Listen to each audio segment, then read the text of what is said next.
di dalam hadis di mana Rasulullah SAW bersabda, "Ya Abu Dzar, jaddidis safinah fa innal bahra amiq." Itu wasiat yang pertama. Wahai Abu Dzar, jaddidis safinah fa innal bahra amiq. Wahai Abu Dzar, kamu perbaikilah kapalmu. Fa innal bahra amiq, sesungguhnya lautan yang kamu arungi, samudra yang akan kamu layari itu amiq, sangat dalam. Hadirin yang berbahagia, para ulama mengatakan adalah safinah di sini adalah sebagai iman dan amal. Maka Nabi mewasiatkan kepada Abu Dzar dan kita untuk setiap saat kita jadi di safinah. Setiap saat kita untuk memperbaharui keimanan kita, memperbaharui ketakwaan kita, memperbaharui amal soleh kita. Kenapa hadirin yang berbahagia? Karena perjalanan kita ini, karena perjalanan lautan yang kita arungi ini sangat-sangat dalam. Maka dikatakan oleh Abu Bakar As-Siddiq radhiyallahu anhu di dalam sebuah maksurnya, "Man dakhalal qabra bila amadin faka'annama raqibal bahra bila safinatin." Barang siapa yang masuk kubur tanpa iman dan tanpa amal, faka'annama raqibal bahra bila safinatin, sama seperti seseorang yang mengarungi samudra yang luas tanpa kapal. Maka hadirin yang berbahagia, masih hayat di kandung badan, maka kita bagaimana sisa-sisa umur kita ini kita tingkatkan ketakwaan kita kepada Allah, kita perbaiki ibadah kita kepada Allah, kita perbaharui iman kita kepada Allah Subhanahu wa taala. Dan dalam sebuah hadis lain Nabi sallallahu alaihi wasallam bersabda, "Jaddidu imanakum." Wa kaifa nujadidu imanana ya Rasulullah?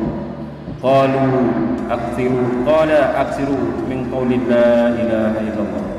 Nabi kasih tahu, perbaikilah iman kalian. Maka sahabat bertanya, "Wahai Rasulullah, bagaimana caranya kami memperbaharui iman kami?" Lalu Nabi bersabda, "Jaddid aksiru min qauli la ilaha illallah."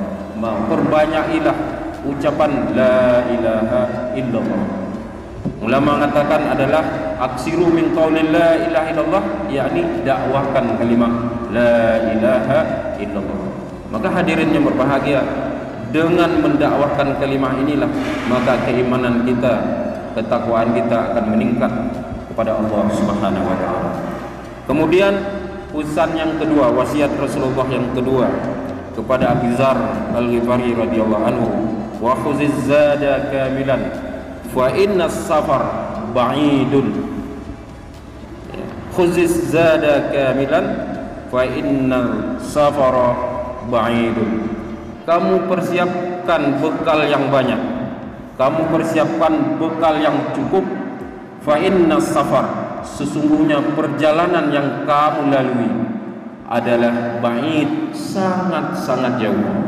Hadirin yang berbahagia, kehidupan akhirat sama-sama kita ketahui adalah kehidupan yang abadan abadan, selama-lamanya. Dunia ini hanya sementara hadirin. Suatu saat Allah Subhanahu wa taala akan hancurkan dunia ini, akan dihancurkan semuanya akan dikiamatkan oleh Allah Subhanahu wa taala. Dan kemudian hadirin yang berbahagia, kehidupan akhirat adalah selama-lamanya. Maka di dalam Al-Quran Allah Subhanahu wa taala telah kasih tahu, "Inna yawman inda rabbikum ka'alfi sanatin mimma ta'udun." Satu hari kehidupan akhirat perbandingannya adalah 1000 tahun kehidupan dunia. Maka hadirin yang berbahagia, kita yang hidup di dunia hanya 60-70 tahun. Kita perlu kepada bekal yang banyak. Kita perlu kepada lampu yang luas, kita perlu kepada kendaraan yang bagus, kita perlu kepada rumah yang bagus, kita perlu kepada rumah, dan semuanya kita perlu. Padahal kehidupan dunia ini terbatas 60-70. Tetapi kita memerlukan perbekalan yang banyak. Tapi hadirin yang berbahagia, kehidupan akhirat abadan abada, selama-lamanya, awal tanpa akhir. Maka bekal yang harus kita persiapkan adalah sangat-sangat banyak. Maka untuk itu hadirin, apa bekal untuk kehidupan akhirat hadirin? Apakah harta benda? Apakah emas perak? Atau duit yang banyak?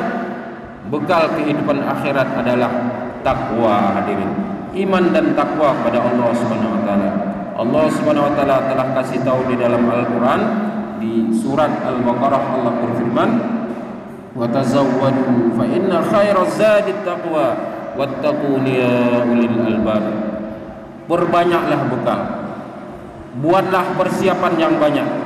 Fa inna khairaz zadi taqwa. Sebaik-baik bekal itu adalah takwa kepada Allah. Wattaquni ya ulil albab.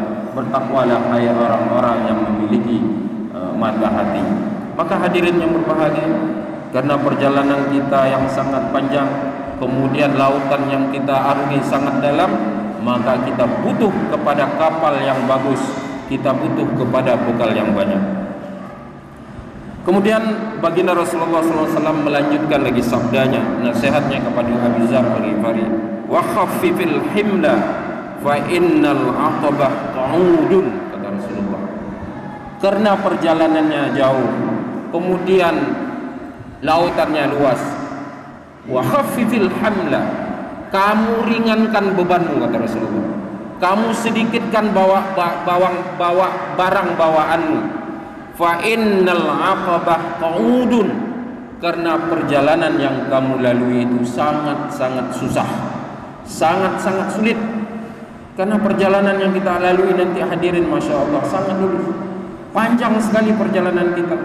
Alam kubur, alam mahsyar, alam sirat, mizan, kemudian surga atau neraka, abadan abadan, selama-lamanya. Maka hadirin yang berbahagia, kita disuruh oleh baginda Rasulullah jangan banyak-banyak bawa bekal, baik tumpuk-tumpuk harta di dunia ini.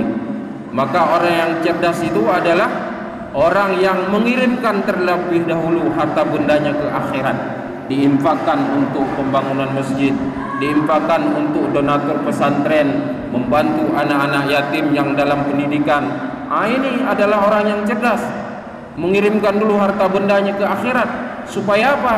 Supaya ringan nanti perjalanan dia nanti menuju Allah Subhanahu wa taala. Kemudian pesan yang terakhir yang disampaikan oleh Rasulullah sallallahu alaihi wasallam kepada Abu Dzar Al-Ghifari, wa akhlisil amal fa innan naqid basirun. Ikhlaskanlah setiap amal perbuatanmu, karena Allah Subhanahu wa taala sangat-sangat teliti. Maka hadirin yang berbahagia, Allah Subhanahu wa taala di dalam semua amalan, dalam semua perbuatan, hanya yang diterima itu hanya ikhlas kepada Allah Subhanahu wa taala, semata-mata mengharap ridha Allah Subhanahu wa taala. Maka dikatakan oleh baginda Rasulullah, amal yang sedikit keikhlasan ada di dalamnya itu lebih baik daripada amal yang banyak tetapi ada keriaan di dalamnya. Maka hadirin yang berbahagia, Allah berfirman, wa ma umiru illa liya'budullaha mukhlishina lahuddin. Tidaklah kami perintahkan kamu untuk beribadah kepada Allah Subhanahu wa taala, untuk beramal kepada Allah Subhanahu wa taala kecuali hanya ikhlas.